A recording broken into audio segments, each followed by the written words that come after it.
நாங்கள் ஆட்சிக்கு வந்தால் ஆடு மாடு மேய்ப்பதை அரசு வேலையாக மாற்றுவோம். வேளாண்மை செய்வதை அரசு வேலையா மாற்றுவோம். தமிழ்நாட்டில் எதுக்கு ஒரு தலைநகரம்? 5 தலைநகரத்தை உருவாக்குவோம். அதே போல நாங்கள் ஆட்சிக்கு வந்தா மத்திய அரசுக்கெல்லாம் வரிலாம் தரமாட்டோம். நாங்கள் எதுக்கு வரி தரணும்? இதுதான் நாம் தமிழர் கட்சியினுடைய தேர்தல் அறிக்கை. இதை கேட்கும்போது ஒரு புல்லரிப்பை ஏற்படுத்துது இல்லையா? ஒரு சாமானிய மக்கள் கேட்கும்போது ஒரு புல்லரிப்பை ஏற்படுத்தும், ஆச்சரியத்தை ஏற்படுத்தும், வியப்பை ஏற்படுத்தும். ஆனால் ஒரு நாளும் நம்பிக்கையை ஏற்படுத்தாது. ஏன்னா அவங்களுக்கே தெரியும் இது கட்டுக்கதை என்பதை ஒரு சாமானிய மக்கள் தெரிஞ்சுக்குவாங்க. ஆனால் நம்முடைய நாம் தமிழர் கட்சி ஜோம்பிகள், தற்கூரிகள், நாம் வெறுமனே டிவிகே கட்சியை சார்ந்தவங்க மட்டும்தான் தற்கூரி அப்படின்ட்டு சமீப காலமாக அழைத்து கொண்டிருக்கிறோம். ஆனால் அதைவிட தற்கூரிகள் யாருன்னா நாம் தமிழர் கட்சியை சார்ந்தவர்கள். எங்களுடைய டிவிகே கட்சிக்காரங்க எப்படின்னா, அவங்க விஜய் நடித்த பட காட்சியால் தற்கூரியாக மாறினவங்க. நாம் தமிழர் கட்சியை சார்ந்தவர்கள் எங்கள் அண்ணன் சீமானின் பேச்சினால தற்கூரியாக மாறினவங்க. அவங்க எதை சொன்னாலும் நம்புவாங்க. எங்கள் அண்ணன் சீமான் எதை சொன்னாலும் நம்புவாங்க. நான் நெய்தல் படையை அமைத்து இலங்கைக்கு சென்று தனியிலம் பெறுவேன் என்று எங்கள் அண்ணன் மேடையில் வீர வசனம் பேசுவார். அதையும் நம்ம தம்பிகள், நாம் தமிழர் ஜோம்பிகள் நம்பிட்டு கரவொலி எழுப்புவாங்க. இந்தியாவுடைய இறையாண்மைக்கு கட்டுப்பட்டு நடப்பேன் என்று சொல்லி தேர்தலில் போட்டியிட்ட சீமானால எப்படி தனியிலம் பெற முடியும் என்பதை அவங்களுக்கு தெரியுமோ தெரியாதோ, அதையும் நம்பக்கூடிய கூட்டம் தான் இந்த நாம் தமிழர் ஜோம்பி கூட்டம்.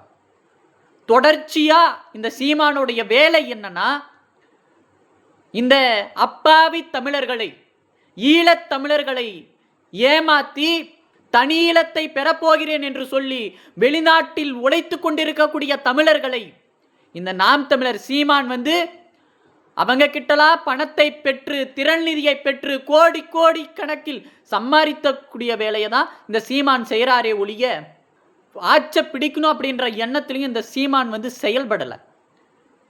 முழுக்க முழுக்க சங்கிகளுடைய கையில் இந்த சீமான் என்பவன் இருக்கிறார். வேளாண்மை தொழிலையும் ஆடு மாடு மேய்ப்பதையும் அரசு வேலையாக மாற்றுவேன் அப்படின்னு சொல்வதன் மூலம் இங்கே படிக்கக்கூடிய மாணவர்கள் மத்தியில் ஒரு மனமாற்றத்தை ஏற்படுத்துறது. தமிழ்நாட்டில் கல்வியால் பல மாணவர்கள் உயர்ந்து கொண்டிருக்கிறார்கள். அதை தடுத்து நிறுத்தணும் அப்படின்ற அந்த சங்கி மனப்பான்மையை, அந்த சங்கி வேலையை சீமானை விட்டு இங்கே செயல்படுத்துகிறாங்க. அது மட்டும் இல்லை, குலக்கல்வியை பரப்புறாரு, பனைமரம் ஏறி காட்டுறாரு. நீங்களும் அதே மாதிரி குலத்தொழிலை செய்யுங்க. அந்த குலத்தொழில் செய்வது தவறல்ல, மறைமுகமாக தெரிவிக்கிறார். இப்படி சீமானுடைய வேலை என்பது முழுக்க முழுக்க சங்கிகளுடைய எண்ணத்தை வெளிப்படுத்தக்கூடிய ஒன்றாக இருக்குது.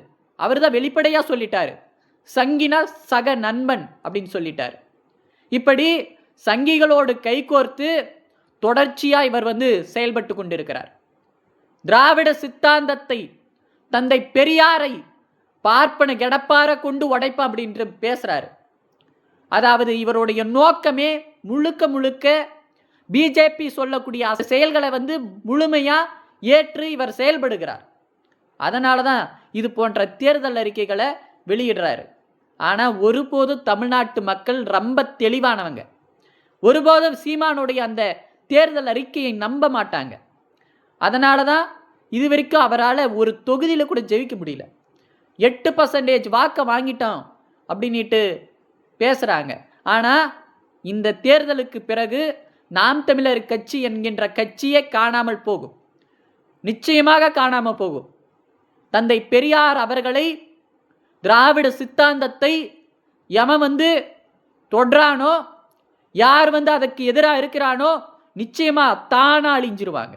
தேர்தல் முடிந்த பிறகு நாம் தமிழர் கட்சி என்கின்ற கட்சி என்பது இருக்காது.